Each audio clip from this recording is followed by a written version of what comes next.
Cordial saludo, compañeras, buenas noches. Nuevamente nos encontramos reunidas a través de este medio virtual para realizar el ejercicio de la fase 3 del curso Psicología Política, el cual tiene como objetivo responder a una pregunta que se nos plantea en la guía de actividades desde el curso de Psicología Política.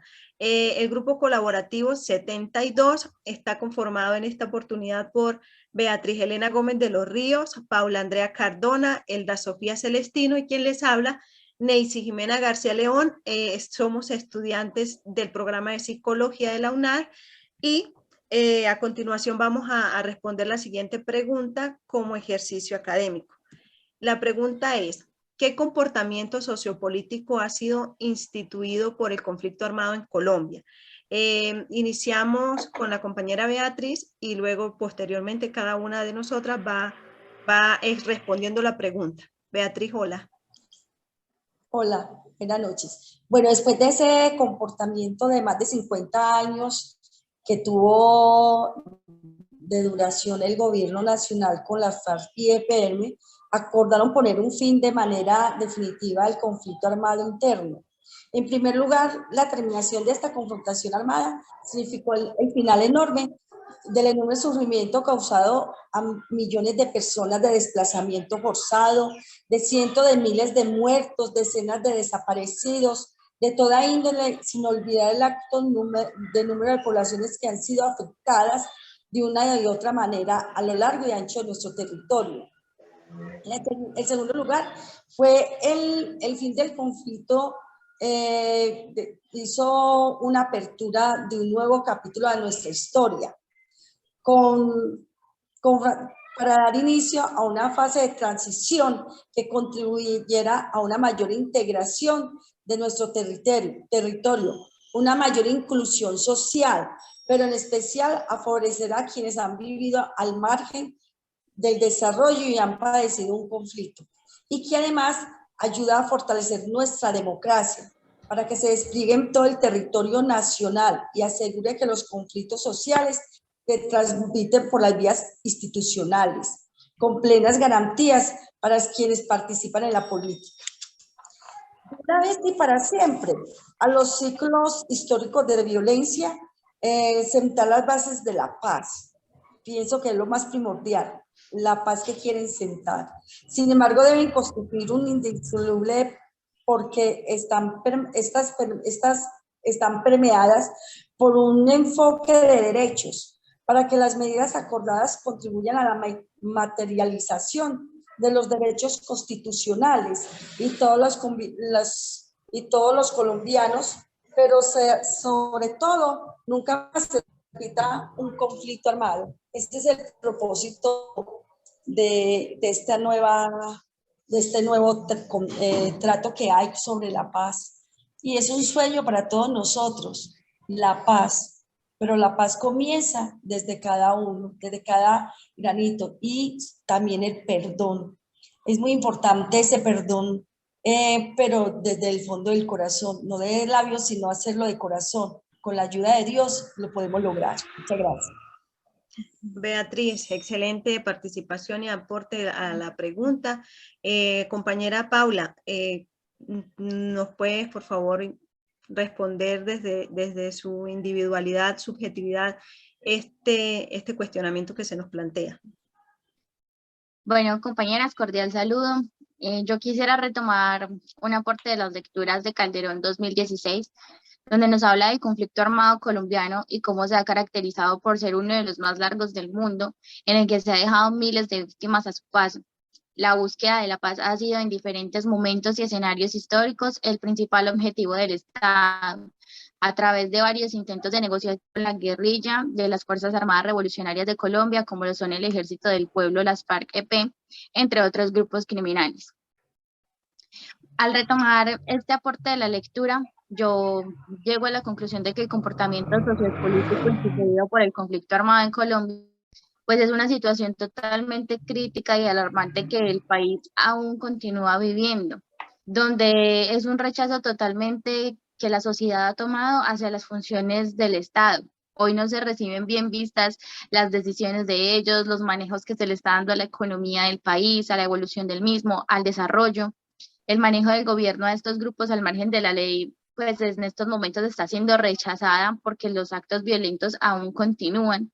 No, o sea, si retomamos el proceso de paz que ha traído diferentes comportamientos y opiniones para la sociedad, pues se da la disminución, la terminación, pero también la reaparición de estos mismos grupos criminales y de grupos nuevos, donde de cierta manera ellos siguen delinquiendo y de alguna manera u otra eso se vuelve algo catastrófico para los derechos humanos de la gente más vulnerable, en ese caso como lo son el campesino, el grupo étnico, las personas de bajos recursos o que se encuentran en extrema pobreza, en áreas alejadas de, digamos, de la parte interna de nuestro país, de la cual nosotros a veces, independientemente de las condiciones que tenemos un privilegio de estar hacia adentro y no en estas partes donde ni el gobierno ni nosotros tampoco llegamos con una actuación más reflexiva a estos lugares, donde también hay cantidad de niños sufriendo y pues también cantidad de civiles que han tenido que exponerse por sus oficios, porque recorren todo el país, pero siendo atacados por estos grupos como lo son las fuerzas públicas. Y pues de alguna u otra manera toda esta situación que el país vive ha ido deteriorando la salud mental del colombiano, vuelve a vivir Colombia en una zozobra constante, donde prácticamente estamos dispuestos en una mitad del tiempo a lo que el gobierno tiene para nosotros y otra mitad a lo que los grupos criminales están ofreciéndonos o dándonos como un paso a paso para vivir, para seguir, para salir con una zozobra diariamente. Gracias. Compañera Paula, excelente participación, al igual que la compañera Beatriz. Antes de continuar con la compañera Sofía, yo quisiera también hacer un pequeño aporte a esta pregunta desde mi experiencia, todo lo que se ha estudiado en el curso. Yo considero que uno de los principales, son muchos factores que han influido o que han instituido este conflicto armado en nuestro país, y que de alguna manera a través de los años no es que haya disminuido, sino que es como que se ajusta a los tiempos, a las edades o a los comportamientos, a las nuevas formas de gobernar y muchas cosas más. En cuanto a eso, yo considero que ha estado instituido y principalmente está instituido por factores, por ejemplo, como la ideología.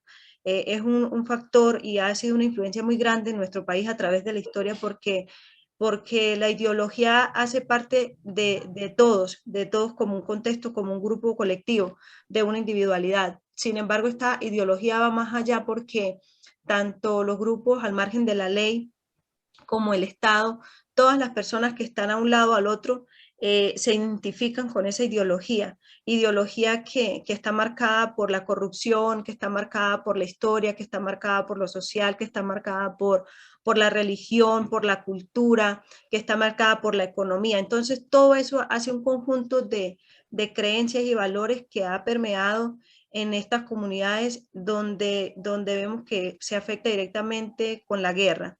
Y aunque se plasmen decretos, se firmen leyes y entre comillas, se hagan acuerdos de paz, yo considero que es un proceso largo y es un proceso que debe incluir, como decía Martín Baro en su Psicología de la Liberación, que deben de hacer análisis críticos y ver por el oprimido. Entonces yo pienso que esos aspectos que acabo de mencionar son y hacen parte de este comportamiento sociopolítico. Compañera Sofía, ¿qué argumenta usted ante esta pregunta que se nos plantea?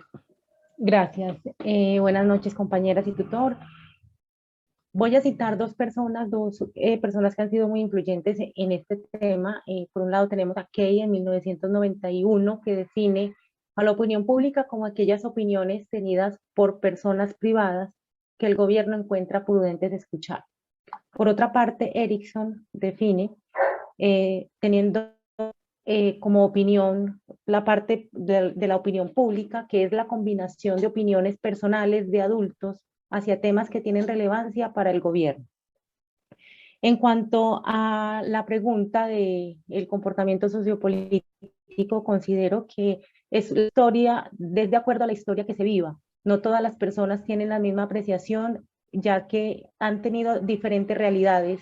No es lo mismo una realidad de una persona que haya vivido en el campo, que haya crecido en ese entorno a la realidad de una persona que haya vivido en la ciudad o en sitios intermedios que conjuguen el campo con la parte de municipios, por decirlo de alguna manera.